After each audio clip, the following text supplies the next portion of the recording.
अब मैं बगैर किसी तमकीन के इंतहाई अदब व एहतराम के साथ इंतहाई आजिज़ाना दरख्वास्त करता हूँ अपने मेहमान मुअज़्ज़म, अपने मेहमान खुसूसी कासगंज जिला से तशरीफ लाए हजरत मौलाना इनाम अहमद साहब कासमी दामत बरकातुहुल आलिया से इस शेर के साथ ये अहले महफिल मुंतज़िर हैं देर से आली वक़ार, अहले महफिल मुंतज़िर हैं देर से आली वक़ार, आपके बंदो नसाए के इन्हें है इंतजार। मैं हजरत वाला से दरख्वास्त करता हूँ कि हजरत तशरीफ लाए और हम सब के क़ुलूब को मुनव्वर और मुजद्दा फरमाएं। अल्हम्दुलिल्लाह अल्हम्दुलिल्लाहि वकफ़ा वसलामुन अला इबादिहिल्लज़ीना इस्तफ़ा, अम्मा बाद।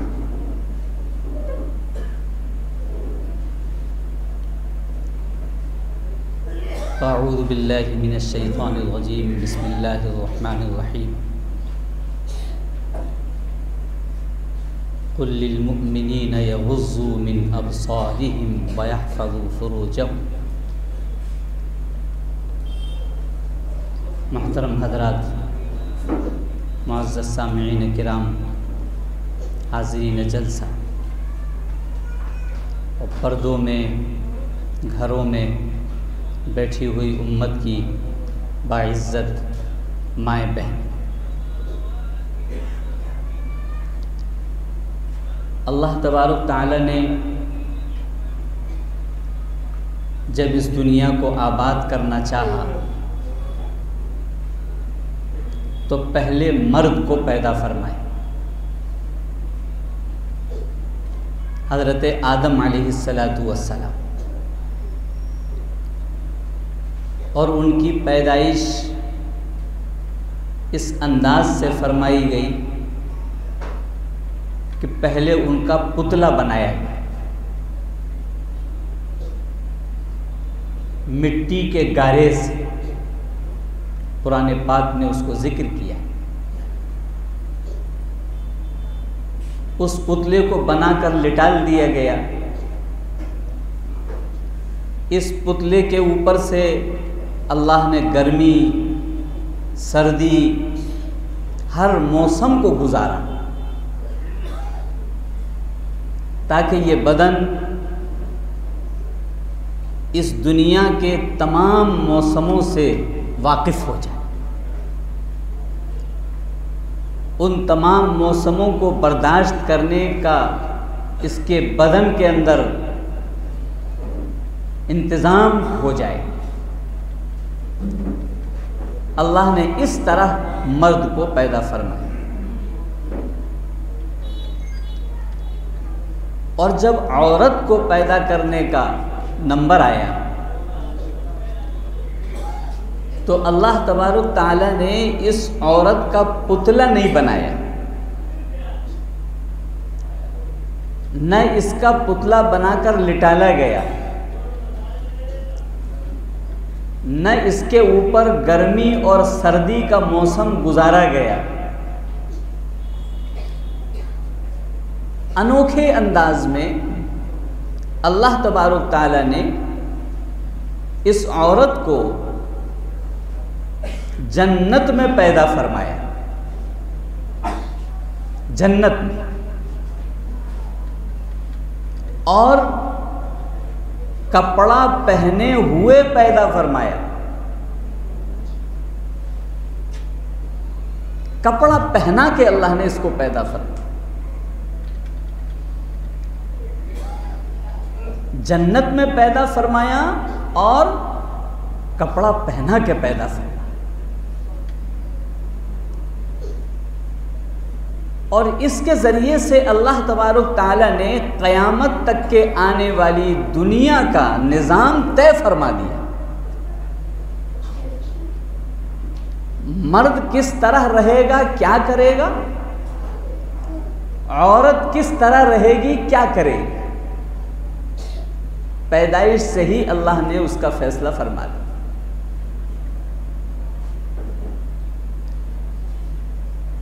औरत जन्नत में पैदा की गई है। जन्नत में सिवाय अल्लाह की ज़ियारत के, वहाँ की नेमतों से माला माल होने के, अल्लाह की हम्द के और सलाम के। और क्या होगा जन्नत? नेमतें ही नेमतें। अल्लाह ने उसका नमूना दुनिया में ये पैदा फरमाया कि ये औरत न कमाएगी, न गर्मी में निकलेगी, न सर्दियों में बाहर जा कर के मुशक्क़त उठाएगी, बल्कि इसकी ज़िंदगी जो होगी, इसका सारा टेंशन और सारी इसकी मुश्किलात और सारे इंतज़ामात और सारी परेशानियां मर्द के कंधे पर रखी जाएंगी। इसको एक जन्नत का नमूना दिया जाएगा। इसको ये फिक्र नहीं होगी कि कमाना कहाँ से, इसको ये फिक्र नहीं होगी कि कपड़े कहाँ से आएंगे, इसको ये फिक्र नहीं होगी इलाज कहाँ से होगा। अल्लाह ने ये सब कुछ जन्नत में पैदा करके इसका फैसला कर दिया कि दुनिया में ये सारी जिम्मेदारियां मर्द को ओढ़नी होंगी, औरत को इनसे कोई मतलब नहीं।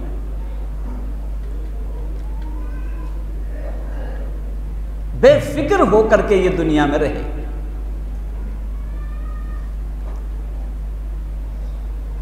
कपड़ा इसकी फितरत में होगा, कपड़े से इसका बदन बाहर नहीं आएगा, क्योंकि अल्लाह ने उसको पैदा ही इसी अंदाज से किया।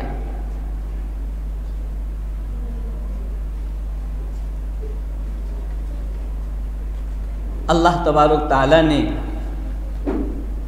इसके साथ ये भी फैसला कर दिया कि इसको जन्नत में पैदा किया गया है, ये आने वाली नस्लों को जन्नती बनने की मेहनत करेगी।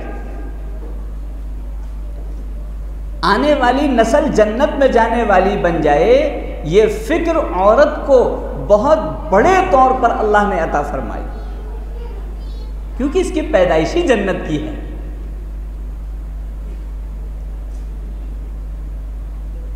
अल्लाह तबारक ताला ने कुरान पाक में उसकी मिसाल भी दे दी कि मर्द कितना बड़ा भी नेक हो जाए, यहां तक के नबी हो गए, हजरत नूह अलैहिस्सलातु वस्सलाम कितने बड़े उलुल आज़्म पैगंबर हैं, आदम सानी कहा जाता है। अल्लाह ने कुरान पाक में मिसाल दी कि नूह अलैहिस्सलातु वस्सलाम कितने बड़े पैगंबर हैं, लेकिन इनका लड़का जहन्नम में जा रहा है। इतने बड़े पैगंबर का लड़का जहन्नम में जा रहा है, क्या वजह पेश आ गई? अल्लाह तबारक ताला ने उसकी वजह भी लिख दी कुरान पाक। क्योंकि औरत आपकी बीवी जहन्नम में जाने वाला काम करने लगी,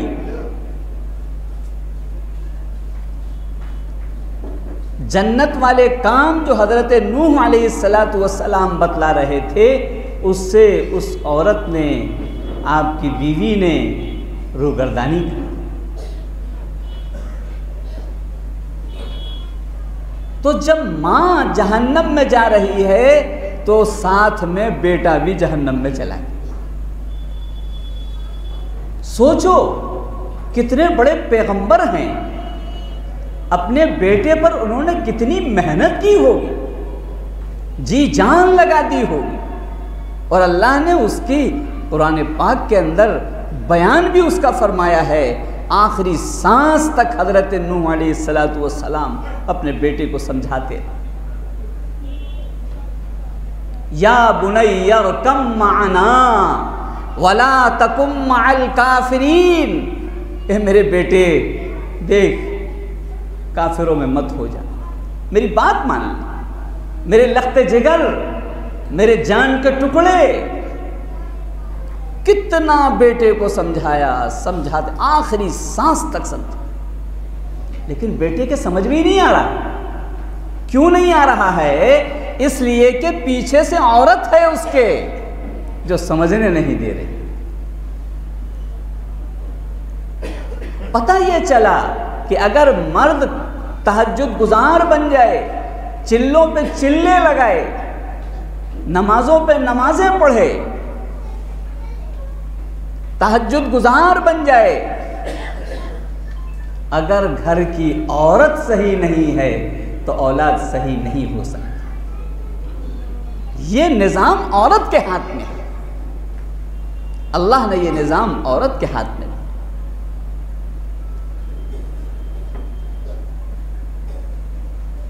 क्योंकि आने वाली नस्ल उसके बदन से 3-3 साल तक चिपटी रहती है। आने वाली नस्ल 3-3 साल तक उसके बदन से जुदा नहीं होती। 9 महीने बदन के अंदर रहेगी, 2 साल उसकी गोद में लेटी रहेगी हर आने वाली नस्ल। ये 3 साल का अरसा इस औरत के पास अल्लाह ने इतना कीमती दिया है कि ये आने वाली नस्ल को जन्नती बना सकती। मर्द तो कमाने चला जाए,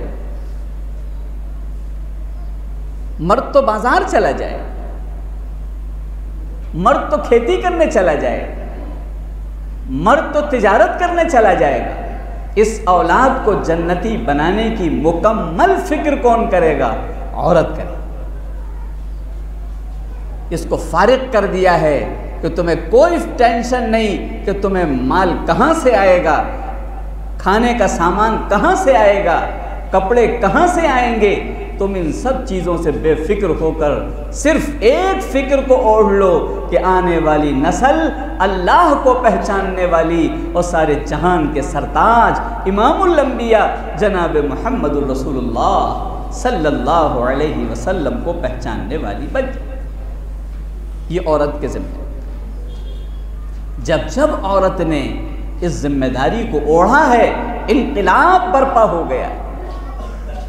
और जब जब औरत ने इस जिम्मेदारी को अपने ऊपर से हटा दिया है और लोगों के कहने में और लोगों के बताने में और लोगों के धोखा देने में ये औरत आ गई और उसको ये समझाया गया, दुश्मनों ने ये समझाया, कहाँ तुम कमरे के अंदर, कहाँ तुम घर के अंदर रहती हो, ये मर्द तो भागे फिरते हैं गलियों में, बाजारों में, हर जगह, और तुम्हें बंद कर रखा है।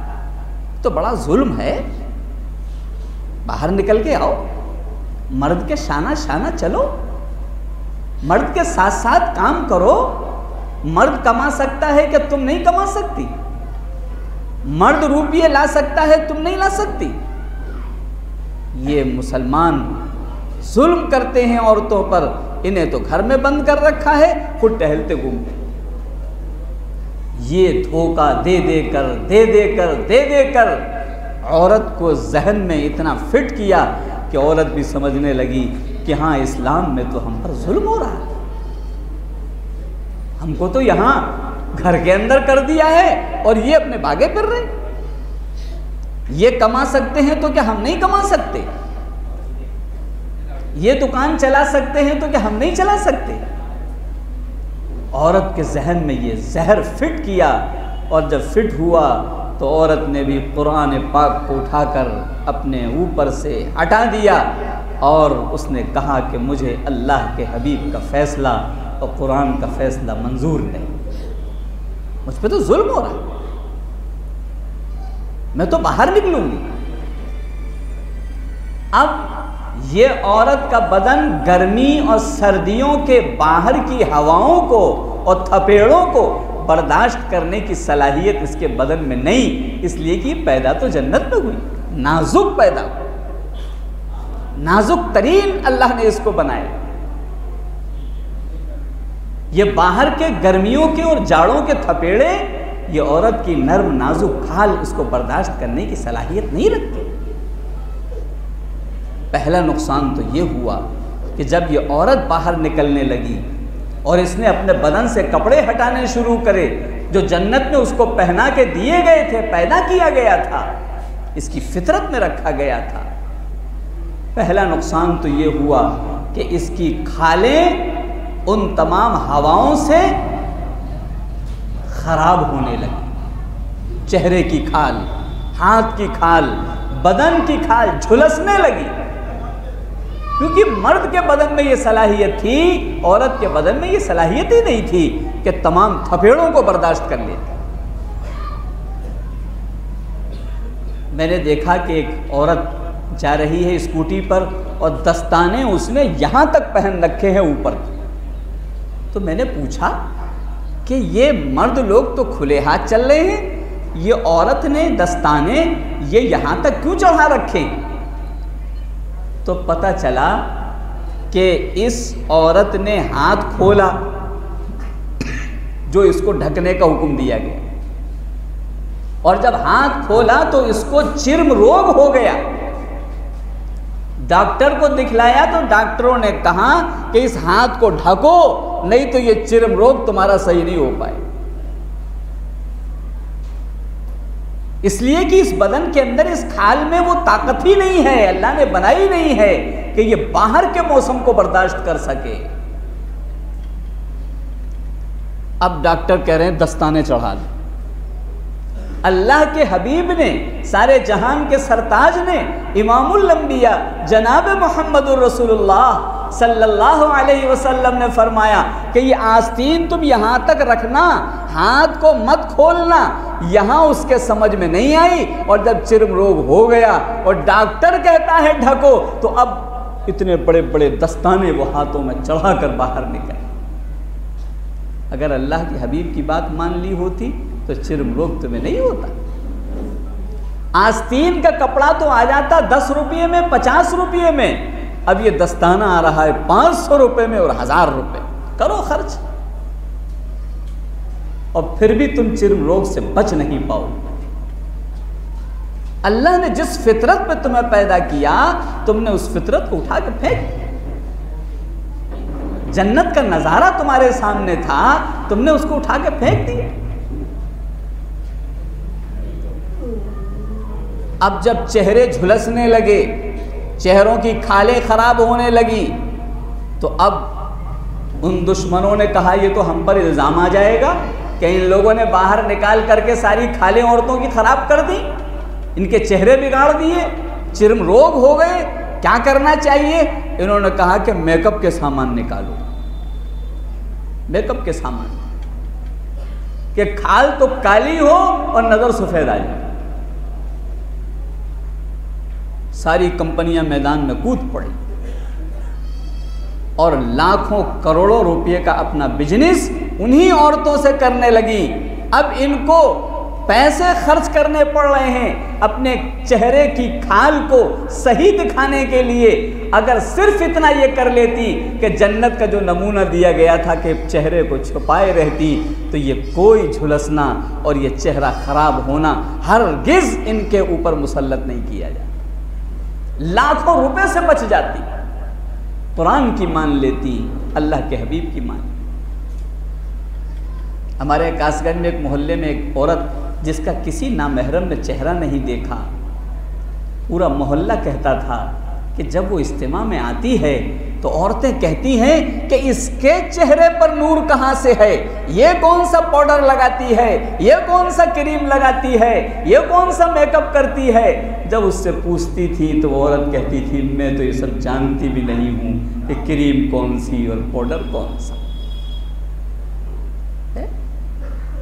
वो फितरत पर कायम थी, कुरान पर कायम थी, प्यारे हबीब पर कायम। चेहरे का नूर बाकी, खूबसूरती बाकी, सारी चीजें बाकी, बगैर पैसा खर्च किए हुए वो नूर अल्लाह ने औरत को दिया है कि मर्द देख के फरेफ्ता हो जाए, लेकिन उसने इस नूर को उठा के फेंक दिया। करोड़ों रुपये मेकअप पे खर्च हो रहे हैं, करोड़ों रुपये, न जाने क्या क्या बाजार में मेकअप के नाम पर आ गया, लेकिन उसने जड़ में नहीं देखा कि ये मेकअप की ज़रूरत क्यों पड़ रही है। इसलिए कि नामहरम की एक निगाह औरत के चेहरे को बिगाड़ देती, औरत के चेहरे के नूर को छीन लेती, एक निगाह। तो यहाँ तो हजारों निगाहें पड़ने लगी, तो तुम्हारे चेहरे पर नूर बाकी कहाँ से रहे। बहुत बड़ा खसारा लगा है औरतों को और लाखों रुपए का नुकसान हुआ है औरतों का, सिर्फ कुरान पाक को न मानने की वजह से और प्यारे हबीब की बात को न मानने की। दूसरी बात क्या हुई? दूसरी बात यह हुई कि जब औरत से यह कहा गया कि तुम्हें कैद किया गया है, तुम्हें बंद किया गया है, तुम्हारे ऊपर जुल्म हो रहा है, तुम बाजार में निकल करके आओ, गलियों में निकल करके आओ, कहां तुम बंद हो कमरों के अंदर और घरों के अंदर? औरत के समझ में आ गई। जब वो बाहर निकली तो ये ऐसा ही हो गया जैसे मिसाल के तौर पर अल्लाह ने इंसान के बदन में एक दिल बनाया, और दिल जो है वो कहाँ रहता है? दो फेफड़ों की दीवार, पीछे दो दीवार, आगे दो दीवार, दाएं दीवार, बाएं दीवार, उसके अंदर अल्लाह ने दिल को बिठाया। हाथ बाहर, पैर बाहर, चेहरा बाहर, सारी चीज बाहर। अब ये हाथ और पैर कहने लगे कि हे दिल, तुझे बंद कर दिया है अंदर, ये तो बड़ा जुल्म हो रहा है। हमारी तरह रहो, देखो खुली हवाओं में हम रहते हैं, जहां चाहते हैं घूमते हैं, जिसको चाहते हैं देखते हैं, और तुम्हें उठा करके अंदर बंद कर दिया गया है और चार दीवारी के अंदर रख दिया गया है। ये तो बड़ा जुल्म है तुम्हारे ऊपर। बाहर निकल करके आओ, बाहर का सीजन देखो, बाहर का मौसम देखो, बाहर की फिजा देखो, कहां तुम अंदर बंद? अगर दिल इन हाथ पैरों की बातों में आ जाए और इस दिल को इन दीवारों से बाहर निकाल दिया जाए तो क्या होगा? इंसान बचेगा? ये हाथ बचेगा? ये पैर बचेगा? ये आंखें बचेंगी? ये दिमाग बचेगा?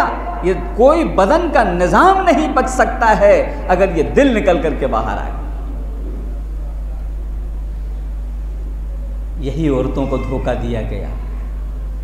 अगर ये दिल से अपनी मिसाल को समझ लेती कि दिल रहता तो अंदर है, लेकिन हाथ नहीं हरकत कर सकता जब तक मैं ना चाहूं, ये पैर हरकत नहीं कर सकता जब तक मैं ना चाहूं, ये आंखें नहीं देख सकती जब तक मैं ना चाहूं, ये दिमाग काम नहीं कर सकता जब तक मैं ना चाहूं, मेरी धड़कन से सबकी धड़कन। अगर दिल को ये समझ में आ गया होता और ये बाहर न निकला तो सब कुछ सलामत रहता, एक एक चीज बाकी। लेकिन जब औरत को ये धोखा लगा, उसने कहा नहीं, जब मर्द गली कूचों में मारे फिर रहे हैं और ये तिजारत कर रहे हैं, बिजनेस कर रहे हैं, और ये नहीं बुर्का ओढ़ते, ये चेहरा नहीं छुपाते, ये बाल नहीं छुपाते, ये सब कुछ खोले बाहर जा रहे हैं, तो फिर हम पर कैसा जुल्म है? हम भी बाहर निकले। फिर क्या हुआ? जब औरत बाहर निकली, मर्द भी हाथ से चला गया, औलाद भी हाथ से चली गई, मस्जिदें चली गई, सारी शरीयत घर से चली गई, सारी सुन्नतें घर से चली गई, इसलिए कि इसी औरत के अंदर रहने से और उसी की धड़कन से तो सारा निजाम था। जब ये बाहर चली गई, बचा क्या? कुछ नहीं बचा, सब दरहम बरहम, कोई निजाम दुनिया का बाकी नहीं रहा। और तो इस हकीकत को समझो, कुरान तुम्हें क्या बता रहा है। अल्लाह के हबीब तुम्हारी खैरख्वाही चाह रहे हैं, कुरान तुम्हारी खैरख्वाही चाह रहा है, तुम्हारी खूबसूरती चाह रहा है, तुम्हारी तरक्की चाह रहा है, पूरी दुनिया को बनाना चाह रहा है, पूरी दुनिया को संवारना चाह रहा है, पूरी दुनिया को जन्नत में जाने वाला बनाना चाहता है। अगर तुमने इस मलका को संभाल लिया और इस कुर्सी और ओहदे को संभाल लिया तो याद रखो, दुनिया में जहन्नम में जाने वाले न रहेंगे, जन्नत में जाने वाले पैदा होंगे। दिल रहता तो अंदर है, लेकिन निज़ाम सब दिल ही से चलता है। ऐसे ही औरत रहती तो घर के अंदर है, लेकिन निज़ाम सब उसी से चलता है। ये अल्लाह ने निज़ाम बनाया। इस निज़ाम को छोड़ने वाली और हटा देने वाली ये बर्बाद हो रही हैं आज वो औरतें बहुत बुरी हालत है उन औरतों की जिन्होंने इस्लाम को छोड़कर बाहर निकलने का फैसला कर लिया। जहाज पर बैठो तो आपको नजर आएगा ये लड़कियां, एक बिल्कुल झाड़ू लगाने वाला, आज जहाज का टिकट उसको मिल गया, बैठ गया, एक खटका दबाता है, ये झाड़ू लगाने वाला कहता है ए इधर आ, भागी चली आ रही औरत, भागी चली आ। सर क्या काम है मुझे बताइए? ये हमारे झूठे बर्तन उठा के ले जाओ, झूठे बर्तन उठा के वो औरत ले जा रही, दूसरे ने खटका दबा दिया, पानी लाके पिलाओ, ये पानी लिए चली आ रही, तीसरे ने खटका दबा दिया। क्या तुम्हें मिला है बाहर निकलकर, जरा ये तो बता दो, क्या पाया है तुमने बाहर निकल? यहां तो सिर्फ शौहर का कहना और बाप का कहना मानना था, यहां तो हर शख्स का कहना मानना है। नहीं मानोगी नौकरी से बाहर निकाल, तुम्हें हमें छूटा बर्तन हमारा उठाना पड़ेगा। तुम ये औरत के समझ में ना आया कि अल्लाह के हबीब ने तुम्हें बादशाह बनाया था, मलका बनाया था, तुम्हें वो निजाम दिया था कुरान पाक ने, और तुम्हें झाड़ू लगाने वाला सड़क पर बना के खड़ा कर दिया लोगों ने, और तुम समझ रहे हो आजादी मिल गई है। जब औरत ने देखा कि बीवी कमा रही है, 10 यूं शिकायतें मेरे पास आई। औरत ने कहा हम भी कमाएंगे, क्या हम कमा नहीं सकते? नौकरी लग गई। पता चला मर्द ने कहा कि ऐसा है जब बीवी कमा रही है तो मुझे कमाने की क्या जरूरत। अब वो शिकायतें आ रही हैं कि शाम मर्द काम पे नहीं जाता, सब ये मेरा शोहर सुनता नहीं है, मैं सुबह से जाऊं नौकरी करूं और फिर लौट के आऊं, फिर इनका खाना पकाऊं, फिर इनके कपड़े धोऊं, फिर इनके नखरे सुनूं, मैं नहीं सुन सकती ये सब। मैंने कहा तो सुनना पड़ेगा, ये तो सुनना पड़ेगा, ये मुसीबत तुमने खुद मोल ली है, शोहर ने तुम्हारे ऊपर नहीं डाली, शोहर को निकम्मा तुमने बनाया। कल तक ये शोहर सारी शादियों का इंतजाम किया करता था अपनी बेटी के, अब ये कहता है कि मेरे पास कहां से आया, जब तू बाहर निकल रही है तो थोड़ा और कमा करके ला, शादी कहां से हो। लड़की के ऊपर डाल दिया कि शादी का इंतजाम तुझे खुद करना है। बच्चियां हमारे पढ़ती हैं, पढ़ाने वालियों ने शिकायत करी ये 2 बच्चियां हैं आके सोती हैं यहाँ पर, पढ़ती नहीं। मैंने कहा इनसे वजह पूछो, तो बच्चियों ने वजह ये बताई कि हमारी अम्मा कमाती हैं, हमारे अब्बा जो है वो कुछ कमाते नहीं हैं, सारा खर्चा अम्मा के खर्चे से चलता है, और उसके बाद फिर ये होता है कि शादी का इंतज़ाम करना है। कहाँ से? तो हम रात में काम करते हैं, कढ़ाई का काम करते हैं, तारे का काम करते हैं, हम ये रात में 1-2 बजे तक काम करते हैं ताकि हमारे जहेज़ का कुछ इंतज़ाम हो जाए। जब रात में जागते हैं तो फिर दिन में नींद आती। क्या हुआ ये? कैसे ये निज़ाम दरहम बरहम हुआ है? ये सिर्फ औरत के समझ में ना आया, उसने अल्लाह के हबीब के उठा करके निज़ाम को हटा दिया और अपना निज़ाम लेके चल पड़ी है, जो दुश्मनों ने उनको धोखा दिया है। इस धोखे में पड़कर पूरा घर का निज़ाम तबाह बर्बाद हो। अगर मर्द सलामत रहना चाहता है तो इसको वही काम करना होगा जो इसके सुपुर्द किया गया है, और औरत को वही करना होगा जो उसके सुपुर्द किया गया। औरत क्या करती है? एक मर्द मेरे पास आया करता था, बैठा बातें करता था, अजान हो जाती थी, मैं नमाज के लिए जाता था, चुपचाप से निकल के बाहर चला जाता था, नमाज नहीं पढ़ता, जुमा तक नहीं पढ़ता था। उसको बहुत समझाते थे लोग, लेकिन उसके समझ में नहीं आता। एक दिन आया वो, मैंने देखा पहली सफ में बैठा हुआ है, पहले दाढ़ी नहीं थी, अब उसके दाढ़ी भी है, मैं पहचान नहीं सका। जुमे के बाद वो मुझसे मिलने आया कि मुझसे आपने पहचाना नहीं मुझे। जब वो बोला, आवाज़ निकाली तो मेरे पहचान, अरे तुम फलाने के? हाँ। मैंने माशाल्लाह चेहरे पे दाढ़ी कब आ गई भाई, और तुम पहली सफ़ के अंदर, बड़ी तबीयत खुश हुई तुम्हें देख करके, तुम्हारे चेहरे पे नूर और पहली सफ़। बेइंतहा खुशी हुई। कब से ये अमल शुरू हुआ? कहने लगा मौलवी साहब मेरी शादी हो गई। मैंने कहा फिर माशाअल्लाह मुबारक हो।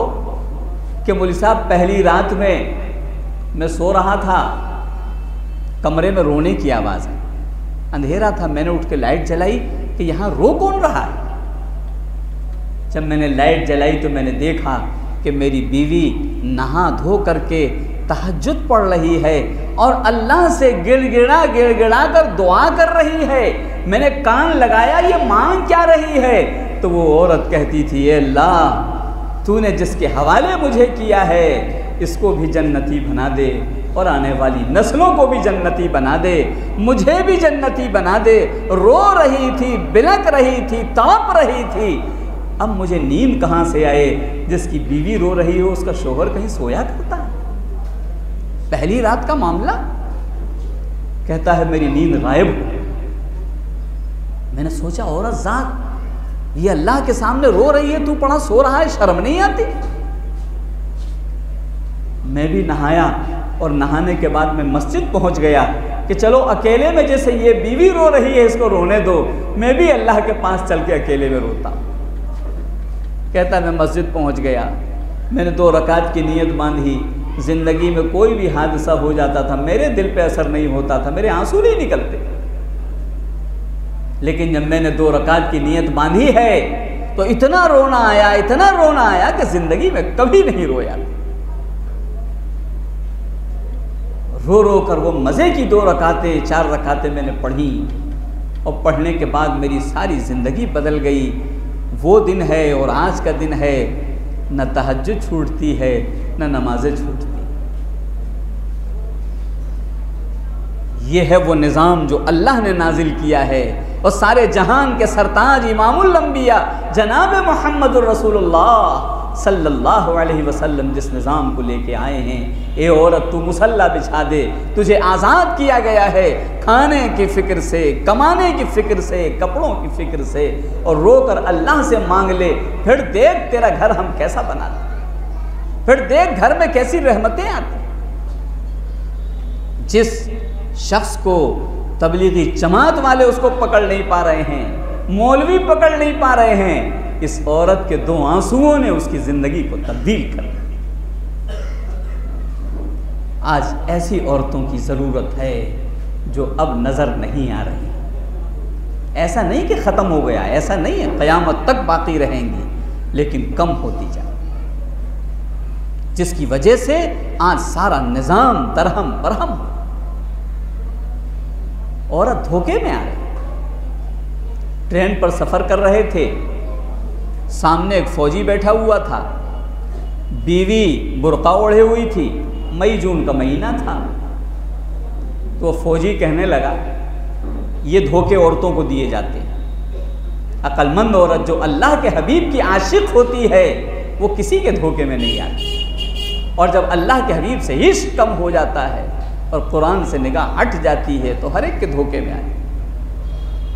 वो फ़ौजी कहने लगा कि साहब हमारे एक बात समझ में नहीं आई। क्या समझ में नहीं आई? कि गर्मी हो रही है, आपने तो हल्के कपड़े पहन रखे हैं और इस औरत को आपने कपड़ों के ऊपर से एक कपड़ा और पहना रखा है, बुर्का। अपनी गर्मी का तो आपको एहसास है और इस औरत की गर्मी का आपको एहसास नहीं है।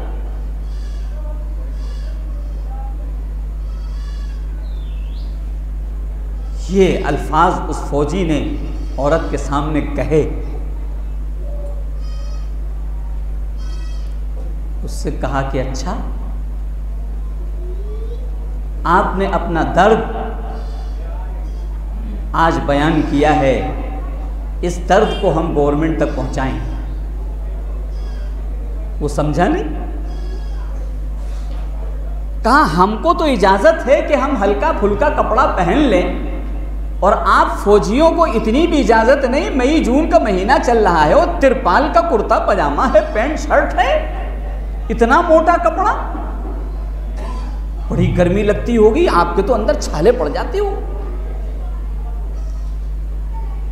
आपकी तो अंदर की खाल झुलस जाती होगी। यकीनन आज आपने एहसास दिलाया है कि हम लोग कितने आज़ाद हैं और आप कितने मुश्किल दौर से गुजर रहे हैं। हम लोग आज अब जाएंगे घर और गवर्नमेंट को ख़त लिखेंगे कि इन लोगों के इन ड्रेसों को हल्का कर दिया जाए और जैसे हम लोग पहनते हैं ऐसा कपड़ा पहनने की इजाज़त दे दी जाए।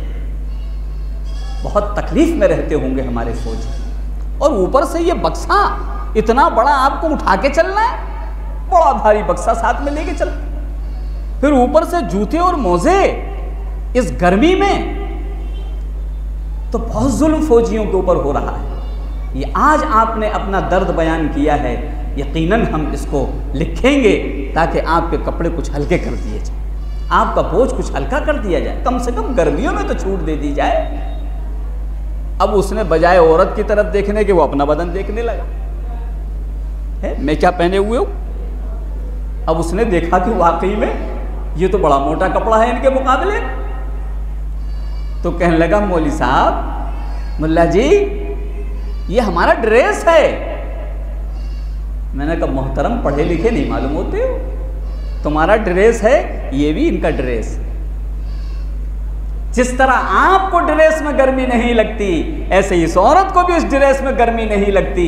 आपको ड्रेस में सिर्फ रुपये मिलते हैं इसलिए आप मोटा कपड़ा पहन रहे हैं, और इसको इस ड्रेस में जन्नत मिलती है इसलिए ये कपड़ा पहन।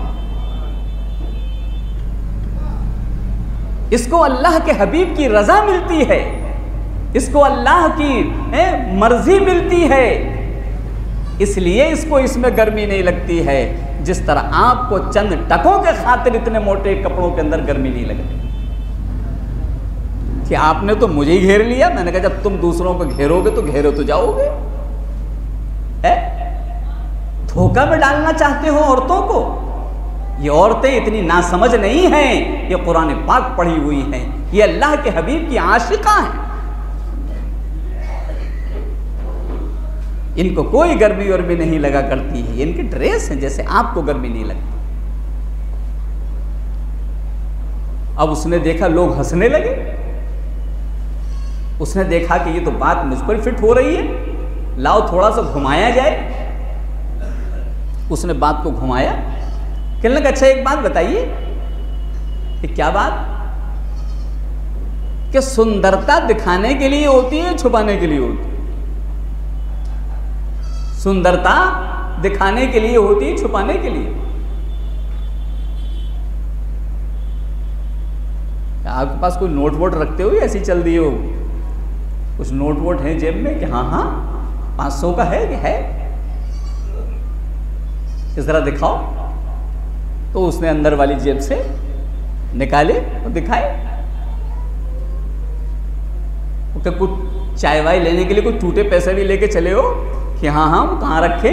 उसने साइड वाली जेब से निकाले। मैं कहा इन दोनों में सुंदर कौन सा है? 500 का नोट है या ये 2 का नोट सुंदर है? ये गिर्री और सिक्का सुंदर है, सुंदरता किसमें ज्यादा है? कहने लगा 500 में। मैंने कहा छुपा के क्यों रखा है? बाहर निकालो, ऐसी साइड में डाल दो जैसे सिक्के पड़े हुए है। आप बताओ सुंदरता दिखाने के लिए कि छुपाने के लिए? फिर उसका जो होंठ सिला तो पूरे सफर में वो बोला नहीं। ये सारे धोखे हमारी औरतों को, इस्लाम की इन औरतों को, अल्लाह के हबीब की इन आशिकाओं को इस तरीके से धोखे दिए जाते हैं और धोखे दे देकर इनको घर से बाहर निकाला जाता है। फिर इनकी इज्जतें लूटी जाती हैं, फिर इनके साथ खिलवाड़ किया जाता है, फिर इनके साथ मजाक उड़ाया जाता है। कितनी औरतें हैं जो आकर हमारे घर पे बतलाती हैं कि साहब हमको तो बड़ा परेशान किया जा रहा है। क्या परेशान किया? गांव देहात में डाल दिया गया है। और क्या हो रहा है कि साहब सारा काम हमारे ऊपर डाल दिया जाता है। मर्द लोग बैठे हैं हंसी ठट्टा करते रहते हैं और हमसे कहते हैं काम करो। मैंने अभी तो बहुत कम हो रहा है, अभी तो और कुछ होगा। ये तो बहुत कम बता रही हैं। अल्लाह के हबीब के तशरीफ लाने से पहले तो इतना होता था कि इनको जीने का भी हक नहीं है, मार दो इन्हें, दफन कर दो। अभी तो कम हो रहा है। जयपुर स्टेशन पर मैं खड़ा हुआ था, टिकट लेना था, तो क्या देखता हूं कि एक औरत टिकट बांट रही है, इधर मर्द लोग खिड़की में हैं टिकट बांट रहे हैं। अब वो आपस में कहते हैं इशारे से कि इन लोगों को उधर भेज दो औरत के पास। ये गपशप कर रहे हैं बैठ करके मर्द लोग, टिकट कि उधर मिलेगा उस खिड़की में। भीड़ लगी उस लड़की के उस पर। हम टिकट लेने पहुंचे, हमने कहा भाई ये लोग बैठे हुए हैं, सारा बोझ तुम्हारे ऊपर डाल रखा है कि बहुत परेशान करते हैं ये लोग, हम औरत जात है ना। देख लो ये तमाशा है। औरत बड़ी खुश हो रही है कि हमें नौकरी लग गई। उसे पता है उसके साथ क्या हो रहा, वही जानती है जिस पर बीत रहा है। कितने सुकून से वो घर के अंदर थी, कम से कम मर्द निकम्मा तो नहीं था, कमा के तो लाता था कि बीवी को खाना है, पीना है, कपड़ा है। जब वो देख रहा है कि ये औरत नोट लेकर के आ रही है तो जरा रास्ते से खाने भी लेते आना, होटल से अगर पकाना ना हो तो। अब ये होटल से खाना भी लेके चली आ रही है कि पकाना पड़ेगा पहुंचते ही, लिहाजा होटल से ले लो। जरा कपड़ा भी कोई देखते आना हमारे लिए। अब ये औरत जात हैं, कपड़ा देखती फिर रही है अपने शोहर के। ये सब वो है जो मैं देखी हुई और सुनी हुई बता रहा। और ये बहुत कम है, ये इसको उसी जगह पर पहुंचा देगा औरत को जिस जगह पर अल्लाह के हबीब से पहले तशरीफ लाने से पहले ये औरत थी। और हो रहा है आज आप देख रहे हैं कि जाते हैं अल्ट्रासाउंड कराते हैं और पूछते हैं ज़रा बताओ अंदर लड़का है कि लड़की। कहा लड़की है। कहा ज़रा इसका कीमा तो बना दो, हमें ये नहीं चाहिए। दो तो हो चुकी हैं, तीसरी का क्या होगा। पहले तो लड़की पैदा हो जाती थी तब मारी जाती थी, और अब तो उसको पैदा होने की भी इजाज़त नहीं है। कहा वहीं कीमा बना दो, इसको दुनिया में भी आने की इजाज़त। और तो जन्नती हो, जन्नती बन करके रहो। ये औरतों जो अल्लाह के हबीब ने तुम्हें जहां बिठाला है वहां रहो। ये औरतों अपने बदन को सलामत रखो, अपनी खूबसूरती को सलामत रखो। ये जन्नती लोगों को जन्नती बनना सिखाओ। इन औलादों को अल्लाह से मिलाओ और अल्लाह के हबीब से मिलाओ। तुम कहां चल पड़ी और इन मर्दों को तुमने निकम्मा कर दिया। तुम गुलाम बन गई, गली गली कूचो कूचो। खून के आंसू रो रही हैं वो औरतें, लेकिन पीछे नहीं आ सकती हैं, इसलिए कि अब न खानदान पीछे आने देगा और न शोहर पीछे आने देगा। ये 50,000 मिलने लेके आओ। और इसी रास्ते से मैं देख रहा हूं कितनी औरतें रोती चली आ रही हैं। एक दो नहीं, सैकड़ों की तादाद औरतें घर पे आती हैं कि मौली साहब, बीवी से कहती हैं मौली साहब से कह दो कोई तावीज़ दे दो। मैं तावीज़ वावीज़ नहीं करता। कि नहीं बना दो, क्या हो गया। हुआ ये है कि हमारी लड़की पढ़ लिख गई थी, इसकी कंप्यूटर पर नौकरी लग गई थी, वो वहाँ नौकरी करती थी और घर का ख़र्चा सारा चलता था। और उसी दरमियान में उस कंप्यूटर पर बगल वाले पे जो कंप्यूटर पर मर्द था वो उसके साथ गैर मुस्लिम के साथ चली गई।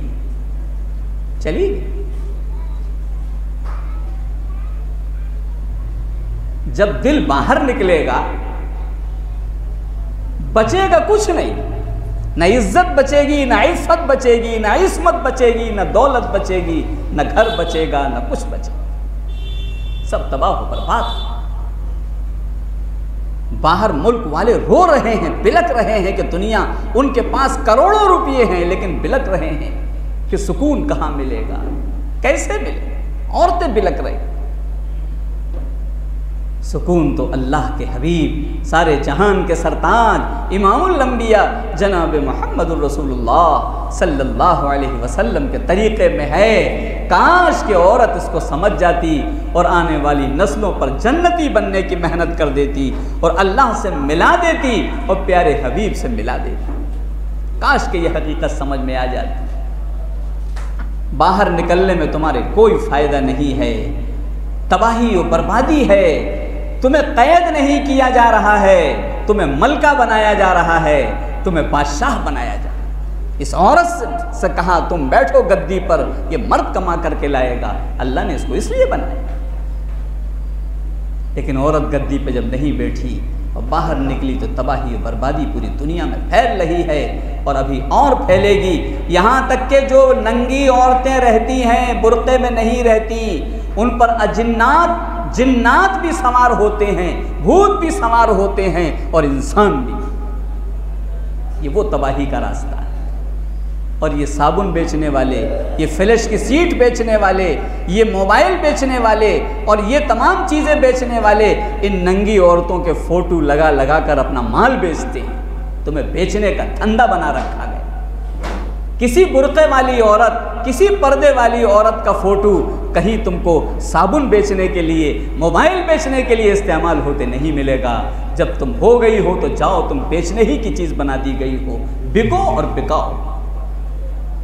काश के औरतों के समझ में आ जाता। अलीगढ़ स्टेशन पर मैंने देखा एक लड़की खड़ी हुई नमाज़ पढ़ने लगी। सब लोग बैठे थे ट्रेन के इंतज़ार में, अकेली एक लड़की नमाज़ पढ़ रही है। तो मैंने अपनी बीवी से, बेटी से कहा, देखो ये लड़की कितनी कीमती है कि ये नमाज़ पढ़ रही है स्टेशन के। जब उसको नमाज़ पढ़ते देखा, मैंने बेटी से कहा, जाओ देखो इसको मुबारकबाद दो। लेकिन जब मेरी नज़र पड़ी तो उसके टखने खुले हुए थे, क्योंकि आजकल ड्रेस ऐसे ही चल गया है औरतों का, लड़कियों का, कि टखने खोले जा रहे हैं। जब उसने रुकू किया तो हाथ खुला हुआ था, आस्तीन छोटी थी। मैंने बेटी से कहा, जाओ बताओ इनको जा कर के कि तुम्हारे नमाज पढ़ने से बेइंतहा खुशी हुई, लेकिन तुम्हारी नमाज हुई नहीं। उसने पूछा, मेरी नमाज क्यों नहीं हुई? कहा, तुम्हारे टखने खुले हुए हैं, आस्तीन आधी है तुम्हारी, ये हाथ गट्टों तक ढकना नमाज में ज़रूरी है, ना हाथ ढका है ना पैर ढके हैं, तुम्हारी नमाज नहीं होगी। तो उसने कहा, आंसू आंखों में ले आई और कहने लगी, मैं डॉक्टरी पढ़ रही, डॉक्टरी पढ़, मुस्लिम यूनिवर्सिटी। मेरी माँ ने ये नहीं बताया, ये तो बताया कि जो नमाज नहीं पढ़ता वो जहन्नम में चला जाएगा। मैं बचपन से नमाज पढ़ती हूँ, लेकिन मेरी माँ ने ये नहीं बताया कि नमाज इसमें नहीं हुआ करती है, नमाज नहीं। अब ये आस्तीनें चढ़ती चली जा रही हैं ऊपर, अब नीचे से पांचे ऊपर चढ़ना शुरू हुए हैं और इस औरतों की नमाजों को भी गारत कर दिया गया, इनकी इज्जत को भी बर्बाद कर दिया गया, इनके सुकून को भी बर्बाद कर दिया गया। काश कि ये औरतें इस हकीकत को समझ जाएं, कुरान पाक की तालीमात पर अमल करें। कुल लिल मुमिनाति यग़ज़ुज़्न मिन अब्सारिहिन, खाली बुर्का नहीं ओढ़ लेना है, बल्कि अपनी आँखों को बचाना है, किसी को घूर के नहीं देखना है, आँखों से आँखें नहीं मिलानी है। जन्नत वाली औरत से कोई आँख मिला सकता है? किसी की हिम्मत है?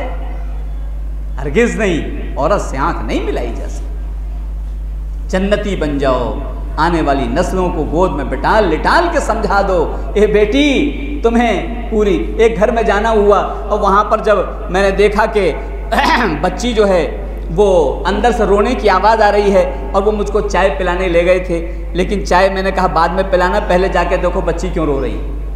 वो अंदर गए और लौट करके आए कि मौलवी साहब ये बच्ची चुप नहीं होगी, आप चाय पिए। मैंने कहा भाई क्या तकलीफ़ है, क्यों नहीं चुप होगी? कहने लगे कि मौलवी साहब जिस दिन से ये पैदा हुई है हमारी बीवी ने इसको पूरी आस्तीन की कमीज़ पहनाई, पूरी आस्तीन कट्टे तक। हमारी बीवी को बुखार आ गया, 3-4 दिन से बुखार में पड़ी थी, एक एक करके कपड़े सब बदला दिए, सब कपड़े गंदे हो गए और इसके कपड़ा धुलने की हिम्मत मेरी बीवी को नहीं हुई। आज उसका बुखार कुछ हल्का हुआ, इसने उठा के सारे कपड़े धो करके धूप में फैला दिए। अब इसके कपड़ा पहनाने के लिए पिछले साल वाली कमीज इसको पहना दी है, जिसकी आस्तीन थोड़ी छोटी है। तो ये आस्तीन पकड़ पकड़ कर खींचती है और रो रही है कि जब तक गट्टे तक आस्तीन नहीं आ जाएगी इसके आंसू बंद नहीं हो। 2 साल की बच्ची हया सीख गई। पूरी दुनिया में कोई इसकी हाथ के आस्तीन को कोई छोटा कर सकता है? अब कोई नहीं कर सकता है।